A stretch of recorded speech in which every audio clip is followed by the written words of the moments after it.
Hello दोस्तों, नमस्कार। मैं ललित मौलखी आज आपके लिए विज्ञान के कुछ महत्वपूर्ण क्वेश्चन लेके आया हूं जो विगत वर्षों में बोर्ड की परीक्षाओं में पूछे गए हैं और आगे आने वाली जितने भी बोर्ड परीक्षाएं हैं उनमें इनके क्वेश्चनों के रिपीट होने की संभावना भी बहुत ज़्यादा है। तो उन्हीं इंपॉर्टेंस के ध्यान में रखते हुए मैंने इनकी एक सीरीज़ बनाई है। आओ चलो हम क्वेश्चनों को सॉल्व करते हैं और पाएंगे कि इन्हीं क्वेश्चनों में से बहुत सारे क्वेश्चन हमारे इस साल की बोर्ड की परीक्षाओं में भी आएंगे।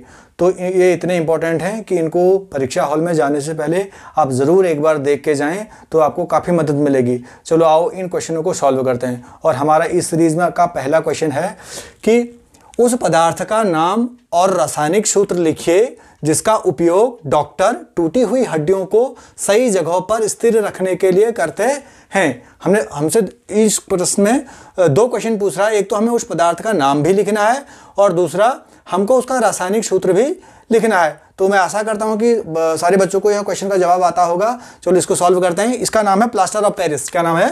Plaster of Paris. और दूसरे हमसे पूछ रहा है कि उसका रासायनिक सूत्र भी लिखना है। उसका क्या लिखना है? रासायनिक सूत्र भी लिखना है। तो उसका रासायनिक सूत्र है CaSO4 2H2O। कभी कभी यही क्वेश्चन बोर्ड की परीक्षाओं में इस प्रकार से पूछा जाता है कि प्लास्टर ऑफ पेरिस का रासायनिक सूत्र लिखिए। प्लास्टर ऑफ पेरिस का रासायनिक सूत्र लिखिए तो आप लिखोगे CaSO4 H2O। ठीक है। अब now the question number 2 and question number 2 is दो धातुओं के नाम बताइए जो प्रकृति में मुक्त अवस्था में पाई जाती हैं। हमें उन दो धातुओं का नाम बताना है जो प्रकृति में मुक्त अवस्था में पाई जाती हैं। तो उसका सही जवाब है बच्चों सोना एवं चांदी। सोना एवं चांदी। सोना और चांदी दो ऐसी धातु हैं जो प्रकृति में मुक्त अवस्था में पाई जाती हैं।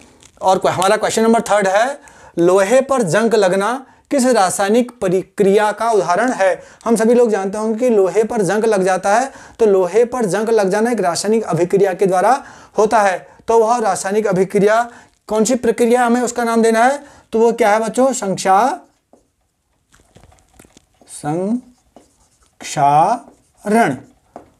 तो संक्षारण के द्वारा क्या होता है? एक रासायनिक प्रक्रिया है। हम सभी लोगों ने देखा होगा कि हमारे घरों में जितने भी खिड़कियाँ होते हैं, दरवाजे होते हैं, ग्रिल होते हैं, जब भी हम उनको लाते हैं और घर में लगाते हैं, लगाने के बाद हम उनके ऊपर एक पेंट की लेयर लगा देते हैं। तो पेंट बच्चों इसीलिए किया जाता है, एक तो सुंदरता के लिए और साथ साथ में जो उसका एक महत्वपूर्ण रीजन है कि उस पर जंग ना लगे।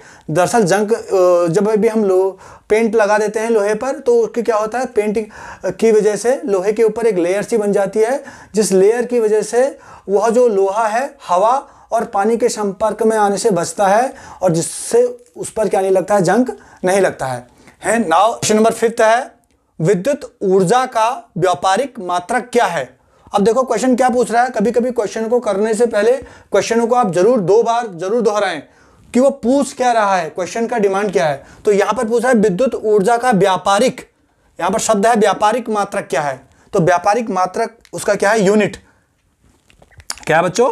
यूनिट। जो हम अपने घरों में जो बिजली इस्तेमाल करते हैं और हमारे घरों में उसको हमने कितनी विद्युत इस्तेमाल करी है उसके लिए एक मीटर लगा गया है और वह मीटर का जो हमारा बिल आता है वो इसी आधार पर आता है कि हमने कितनी यूनिट बिजली खर्च करी है। तो क्वेश्चन क्या था? क्वेश्चन ये था कि विद्युत ऊर्जा का व्यापारिक मात्रक क्या है? तो इसका व्यापारिक मात्रक है यूनिट।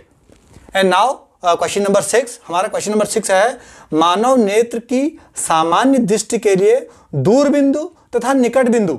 2 क्वेश्चन पूछ रहा है हमसे, एक दूर बिंदु और एक निकट बिंदु नेत्र से कितनी दूरी पर होते हैं? तो 2 है, एक दूर बिंदु है और एक है निकट। दूर जो बिंदु है वो तो अनंत होती है बच्चों। क्या होती है?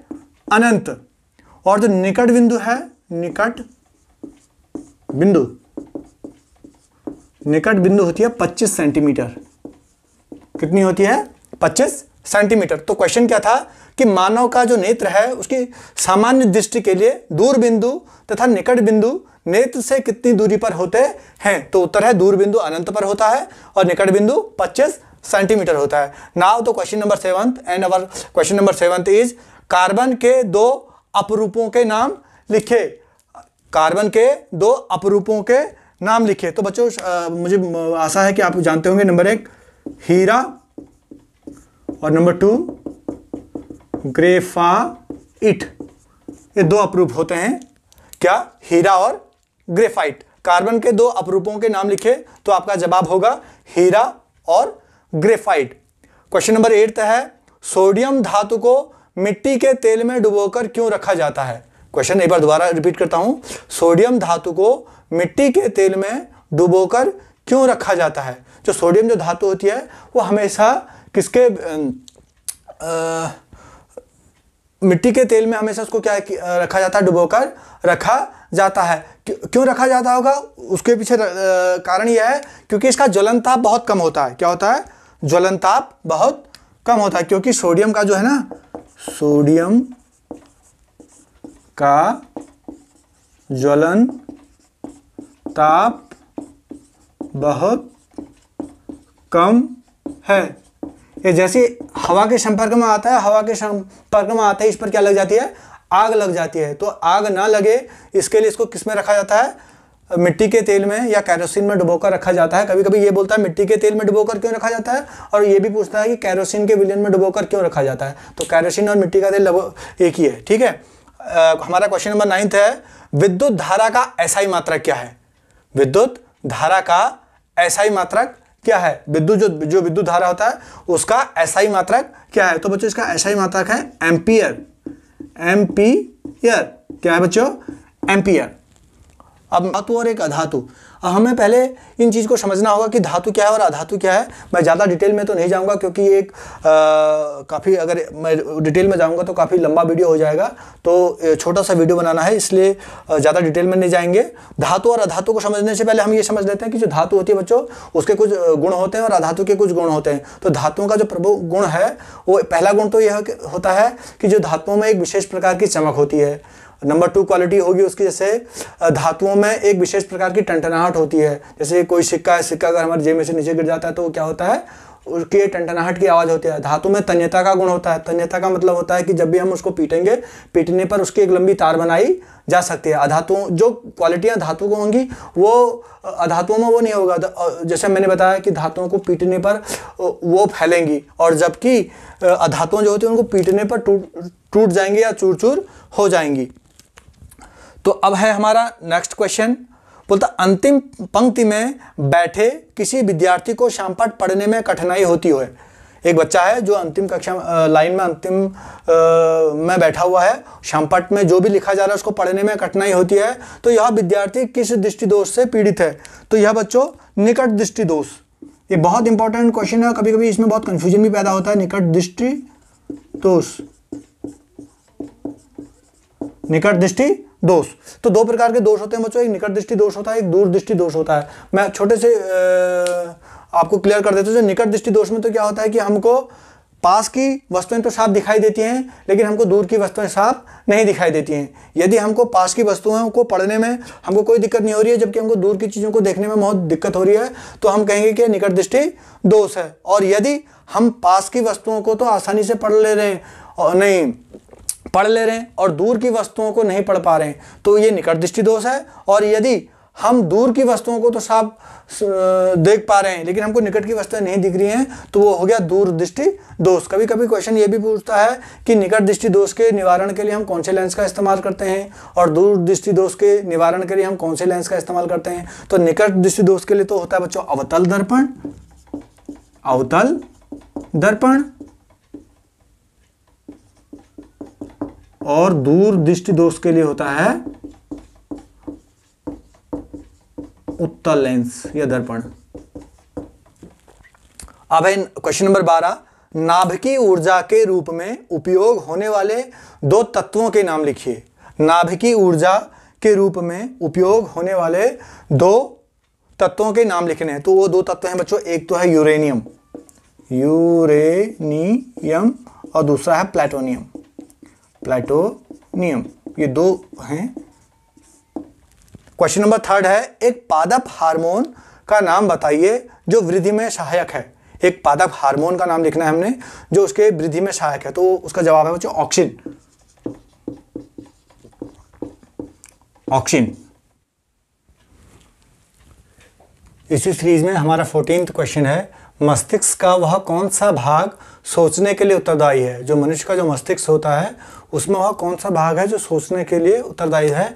तो उसका सही जवाब है प्रमस्तिष्क, सेरेबेलम।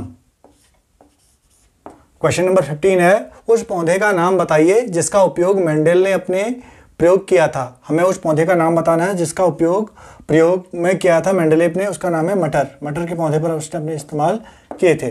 क्वेश्चन नंबर 16 है, डीएनए का पूरा नाम क्या है? बहुत इंपॉर्टेंट क्वेश्चन है जो बार बार बोर्ड एग्जाम में पूछा जाता है कि डीएनए का पूरा नाम लिखिए। तो है डी ऑक्सी राइबोस